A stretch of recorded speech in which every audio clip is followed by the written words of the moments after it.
त्या- हां. हे जे बाजूला आहे ते हा बंदार आहे. हे हा दिसतो ना, हा. हा बंदार आहे. आणि हे देवी आहे, गौरा देवी. हे बंदार म्हणजे बंदार नाही म्हणजे नमस्कार मंडळी, मी स्वागत खोत आपल्या ह्या मराठी यूट्यूब चॅनलमध्ये आपले खूप खूप स्वागत आहे. असेच नवनवीन व्हिडिओ पाहण्यासाठी स्वागत खोत या मराठी यूट्यूब चॅनलला लाईक करा, सबस्क्राईब करा आणि बेल आयकॉनला क्लिक करून व्हिडिओ सगळ्यात आधी पहा आणि कमेंट करायला विसरू नका. तर मंडळी, आता आपण इथून पुढे निघालो आहे. परुळे येथील 3 जागृत अशी देवस्थाने श्री देव वेतोबा, श्री देव रवळनाथ आणि श्री देव आदिनारायण या मंदिराचे आपण आता दर्शन घेऊ.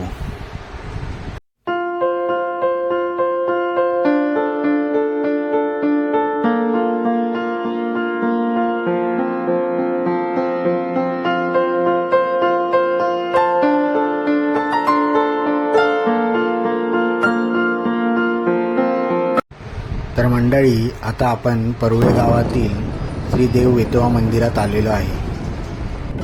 वेंगुर्ले तालुक्यातील परुळे गावचे ग्रामदैवत कुशेवाडा येथे असलेले हे श्रीदेव वेतोबाचे मंदिर पूर्वी जुन्या पद्धतीचे कौलारू होते. आता या मंदिराच्या सुशोभीकरणाचे काम चालू आहे.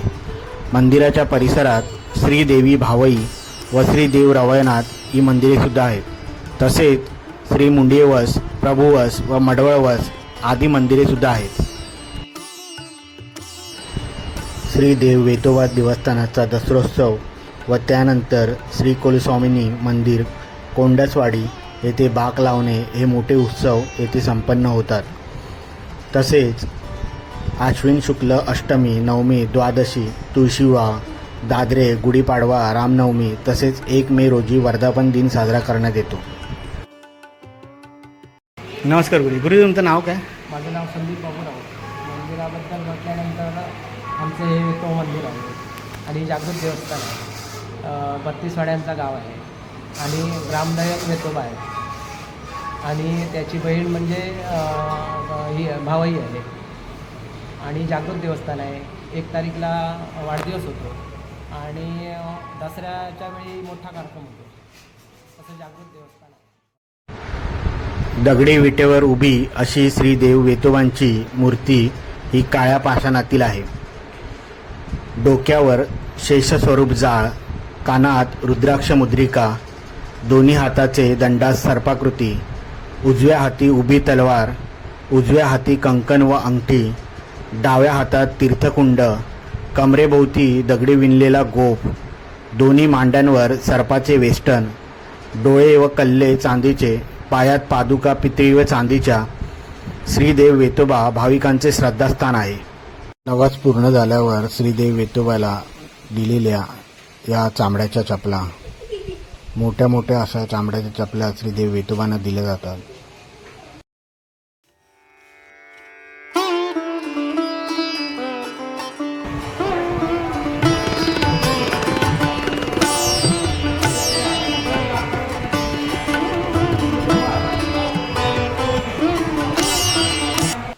मंदिराच्या बाजूला असलेले श्री देव वेतोबा यांची बहीण श्री भावई देवी हिचे हे मंदिर.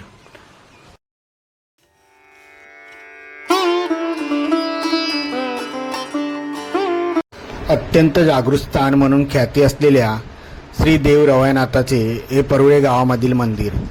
श्री देव रवळनाथ हे एक शिवाचे स्वरूप आहे. त्यांच्या या शिव स्वरूपामुळे त्यांच्या हातात त्रिशूळ, डमरू ही आयुधे दिली गेली. श्री देव रवळनाथ यांची मूर्ती ही दक्षिण कोकणातील हर एक गावामध्ये आहे. मूर्ती उभी असून तिचा डावा पाय किंचित वाकवून पुढे केलेला आहे. श्री देव रवळनाथ चतुर्भुज असून पुढील उजव्या हातात तलवार व डाव्या हातात अमृतपाल आहे. मागील उजव्या हातात त्रिशूळ आणि डाव्या हातात डमरू आहे. मूर्तीची दृष्टी समोर व सरळ असते. कमरेखाली धोतर आहे. गळ्यात यज्ञोपवीत आहे. तसेच माळाही आहेत. त्यात नरमुंडल मालाही आहे. ओठावर वळलेल्या मिशा आहेत. काका, हे पाटपरुळ्यातील जसं वेतोबाचं जे मंदिर आहे तसंच हे रवनाचं पुरातन मंदिर आहे. पहिल्यापासून. बरोबर, पहिल्यापासूनचं आहे, तेव्हापासूनच मंदिर आहे. दसऱ्याला याचा उत्सव असतो, बरोबर ना? दसऱ्याला उत्सव असतो, रामनवम, त्याच्यानंतर कार्तिक एकादशी पालखी असते. हां, आणि हा रवळनाथ. हे रवनाथ. रवळनाथ, हा भूतनाथ. हां, हे हे जे बाजूला आहे ते हे भूतनाथ. हा. भूतनाथ हा बंदार आहे. हे हा जो दिसतो ना, हा. हा बंदार आहे. आणि हे देवी आहे, गौरा देवी.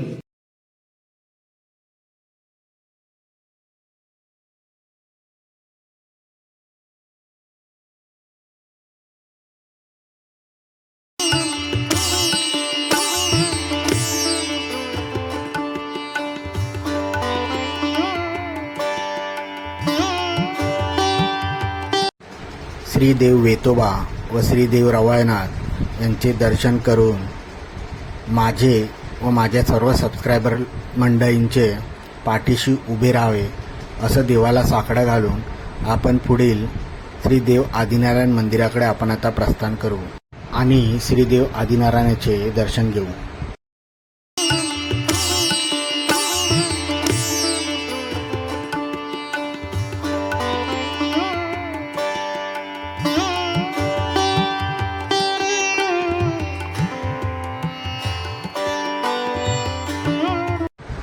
श्री देव आदिनारायण देवस्थान परुळे येथे आपण आता आलेलो आहे. आता आपण या मंदिराचे व श्री देव आदिनारायणचे दर्शन घेऊ.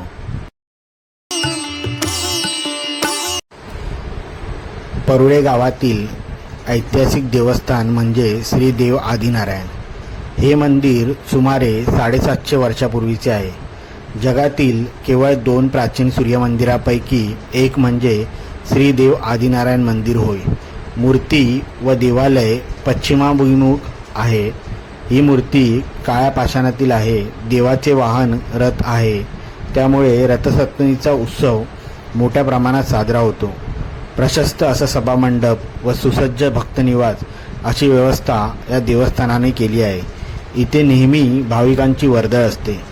कोणार्क येथील सूर्यमंदिर जगप्रसिद्ध आहे, तसे महाराष्ट्रातील हे मंदिर प्रसिद्ध आहे. भारतातील अनेक भाविक या मंदिरात येऊन सूर्यनारायणाचे दर्शन घेतात. हे मंदिर अत्यंत जागृत देवस्थान आहे. श्री देव आदिनारायण मंदिरामध्ये अनेक भाविक येऊन सूर्य उपासना सुद्धा करतात.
तर मंडळी मी आता आपली रजा घेतो.